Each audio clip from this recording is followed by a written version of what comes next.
সুপ্রিয় দর্শক, আসসালামু আলাইকুম। কেমন আছেন সবাই? আশা করি ভালো আছেন। আলহামদুলিল্লাহ, আমিও ভালো আছি। আমাদের আজকের ইফতারির আয়োজন কোনো ফল না, কোনো জুস, শরবত, কোনো কিছুই করিনি। শুধু হচ্ছে খেজুর নিয়েছি, আর হচ্ছে এখানে হচ্ছে পোলাও আছে। এটা হচ্ছে ইফতারির আয়োজন।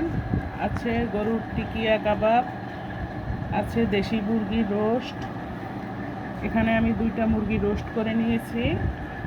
এখানে হচ্ছে হাঁস, এটা হচ্ছে রাজহাঁস, ডিমের কোরমা, সাথে আছে গুড়ের পায়েস, আছে বুরহানি।